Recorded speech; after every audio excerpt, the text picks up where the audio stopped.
야구야구 김영준입니다. 어제 타일러 글래스나우가 라이브 피칭에 앞서 워밍업을 하던 중 팔꿈치에 불편함을 느꼈다는 소식을 전해드렸습니다. 로버츠 감독은 경기 후 스캔 결과가 좋다고 했는데요. 하지만 하루 만에 입장이 바뀌었습니다. 로버츠 감독은 경기 전 인터뷰에서 팔꿈치 인대 염자가 확인돼 글래스나우가 올 시즌에 다시 던질 가능성은 매우 낮다고 했습니다. 지난 겨울 다저스는 FA와 연장 계약에 14억 2천만 달러를 썼습니다. 오타니 계약에 7억 달러, 야마모토 계약에 포스팅 포함 3억 7,500만 달러, 글래스나우 연장 계약에 1억 3,650만 달러, 윌 스미스 연장 계약에 1억 4천만 달러, 테오스카 계약에 2,350만 달러 등이었습니다. 한편 다저스는 오타니 배츠 프리먼 스미스 그리고 테오스카 계약에서 9억 3천만 달러가 디퍼입니다. 다저스가 오프 시즌에 쓴 14억 2천만 달러는 디백스의 구단 가치인 14억 3천만 달러와 같습니다. 이 중 5억 달러가 넘는 돈이 야마모토와 글래스나우 두 명에게 들어갔습니다. 하지만 올해 다저스는 규정 이닝 투수가 아무도 없습니다. 어깨 수술에서 돌아온 커쇼는 왼발가락 부상에 신음하고 있고 팔꿈치 재건술에서 돌아와야 했던 더스틴 메이는 식도 파열로 시즌이 아웃됐습니다. 에미 슈엔, 리버 라이언, 카일 허트가 새로 토미존을 받았고 콜업 가능성이 높았던 닉 프레스토는 어깨 수술을 받았습니다. 곤솔린이 토미존에서 돌아올 예정이지만 전력의 보탬이 될지는 의문이며 어깨 염증인 스톤은 복귀를 시도한다고 하지만 위험해 보이는 상황입니다. 유망주가 정말 많았고 큰돈을 들이기까지 한 선발진이 제대로 돌아가지 않은 겁니다. 문제는 1선발인 글래스나우가 포스트 시즌 전력에서 이탈하는 것은 물론이고 과연 남은 계약 기간 동안 건강할 수 있느냐에 큰 의문이 생겼다는 겁니다. 다저 스타디움과 차로 1시간 거리인 산타 클라리타에서 성장했으며 바우어의 고등학교 후배인 글래스나우는 운동선수 집안에서 자랍니다. 아버지는 수영, 어머니는 기계체조를 했고 형은 10종 경기 선수였습니다. 피츠버그의 5라운드 지명을 받은 글래스나우는 강력한 구위와 뛰어난 신체 조건 덕에 파이프라인 7위 유망주가 됩니다. 하지만 피츠버그는 크리스 아처를 얻기 위해 글래스나우를 템파베이로 보냅니다. 템파베이에서 글래스나우는 사랑의 블랙홀 같은 시즌을 반복하게 됩니다. 2019년 글래스나우는 1008경기에서 5승 1패 1.85를 기록하던 중 팔뚝 부상을 당해 넉 달을 결장합니다. 단축 시즌을 건강하게 보낸 글래스나우는 2021년에도 4월 6경기에서 1.67을 기록합니다. 하지만 14경기 만에 고장이 납니다. 굴곡근 및 UCL 손상을 진단받고 토미존 수술을 받습니다. UCL은 토미존 수술이 필요한 부위인 팔꿈치 내측 척골인대를 의미합니다. 글래스나우는 2022년 시즌 막판에 돌아와 정규 시즌, 포스트 시즌 21.2이닝을 던집니다. 토미존 이후 첫 풀타임 시즌인 2023년은 처음으로 건강한 시즌이 예상됐습니다. 하지만 글래스나우는 시즌 개막을 앞두고 복사근 부상을 당해 첫 두 달을 결장합니다. 이에 지난해 기록한 120이닝이 개인 최고 기록이 됩니다. 올해 134이닝으로 지난해 기록을 넘어선 글래스나우는 6년 평균 기록이 78이닝이 됐습니다.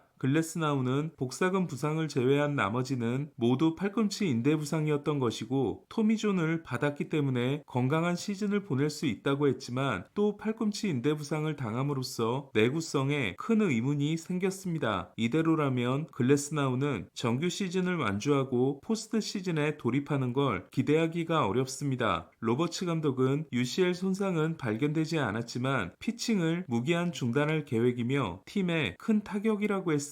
건강을 유지하기 위해 모든 걸 다했지만 성공하지 못했기 때문에 안타깝다고 했습니다. 글래스나우가 빠지게 된다면 다저스는 플레어티와 야마모토가 1, 2선발을 맡지만 나머지 선발 2명에 대해 큰 우려가 생길 수밖에 없습니다. 13경기 5.95의 뷰러와 12경기 8.17의 밀러가 거의 쓸 수 없는 수준이기 때문입니다. 스톤까지 복귀하지 못한다면 커쇼와 랜던넥이 3, 4선발을 맡거나 PS에서 불펜데이를 해야 하는 상황입니다. 그리고 팩스턴을 DFA 했던 것이 후회로 남을 전망입니다. 다저스와 오타니는 크리스 세일을 만나 예상대로 고전했습니다. 세일은 6이닝 1실점 승리를 따내고 사이영을 거의 굳혔습니다. 세일과 2위 선수들을 비교하면 승리는 세일 17승, 윌러 15승, ERA는 세일 2.35, 윌러 2.60, 탈삼진은 세일 219K, 시스 215K로 남은 3경기에서 삐끗하지 않으면 트리플 크라운도 충분합니다. 세일과 일선발 대결이 기대됐던 플레어티는 시즌 최다인 4개의 볼넷을 내주고 3이닝 4실점 패전을 안았습니다. 오타니는 첫 타석에서 볼넷을 얻었지만 배츠가 초구 병살타를 때려 도루를 시도하지 못했고 2타수 무안타로 교체됐습니다. 베시아에 이어 등장한 필립스는 0.1이닝 5실점으로 경기를 터뜨렸습니다. 다저스는 로하스가 7회, 키케가 8회에 올라왔고 테일러는 키케 피홈런을 삭제했습니다. 3타점 2루타를 포함해 4타점을 올린 올스는 최근 20경기에서 22타점입니다. 게리 콜은 얼마 전 히스패닉 헤리티지 데이 때 어떤 히스패닉 타자가 가장 힘드냐는 질문에 라파엘 데버스라고 쿨하게 답한 적이 있습니다. 최지만은 2019년과 2020년에 12타수 8안타, 3홈런, 3볼넷을 기록하고 디비전 시리즈에서도 홈런을 때려냈지만 콜은 이후 12타수 2단타 8삼진으로 복수에 성공한 바 있습니다. 반면 데버스는 갈수록 공포의 존재가 되고 있습니다. 데버스는 콜을 상대로 2020년까지 8타수 무안타 무볼넷이었지만 2021년부터는 31타수 13안타 8홈런에 절대 강세를 보이고 있습니다. 가을 야구에서도 2타수 1안타 3볼넷입니다. 콜은 데버스에게 맞은 홈런이 8개인 반면 나머지 선수들에게 가장 많이 내준 건 그 절반인 4개입니다. 그리고 오늘 놀라운 일이 있었습니다. 4회 1사까지 10타자만을 상대하며 순조로운 출발을 한 콜은 4회 주자없는 1사에서 데버스가 등장하자 본인의 판단으로 데버스를 거릅니다. 저는 투수가 직접 타자를 거른 장면은 태어나서 처음 봤습니다. 문제는 양키스의 에이스가 보스턴 최고 타자와의 승부를 회피하는 논란이 될 만한 결정을 한 후에 콜이 걷잡을 수 없이 흔들렸다는 겁니다. 올해 도루가 2개밖에 없었던 데버스는 도루를 시도해 콜을 흔들었고 오닐에게 볼넷을 내준 콜은 2루타와 2타점 적시타를 맞습니다. 콜은 5회 1사 만루에서 만난 데버스에게 다시 2타점 적시타를 맞았고 오닐을 맞춰 만루에 몰린 다음 요시다에게 2타점 적시타를 맞고 교체됩니다. 데버스는 콜을 상대로 못 맞는 공, 고의사구, 적시타를 기록했고 데버스를 거르기 전까지 10타자 1출루였던 콜은 12타자 9출루를 기록하고 4.1이닝 7실점 패전을 안았습니다. 콜은 데버스를 걸렀던 것에 대해 돌이켜보면 잘못된 선택이었다고 했고 데버스는 미래의 명전 선수가 그럴 거라고는 전혀 생각하지 못했다. 콜이 당황해하는 것 같았다며 먹이는 듯한 인터뷰를 했습니다. 콜은 양키스 입단 첫 해인 2020년까지는 보스턴을 상대로 6경기 3승 1패 3.16이었지만 데버스가 자신의 킬러가 된 후로는 13경기 4승 5패 6.33에 그치고 있습니다. 보스턴은 양키스를 7대1로 꺾었고 요시다는 4타수 2안타 3타점을 기록했습니다. 미일 통산 1000경기에 출전한 요시다는 후반기 OPS가 0.898입니다. 유격수들의 대활약은 오늘도 이어졌습니다. 위트는 3타수 2안타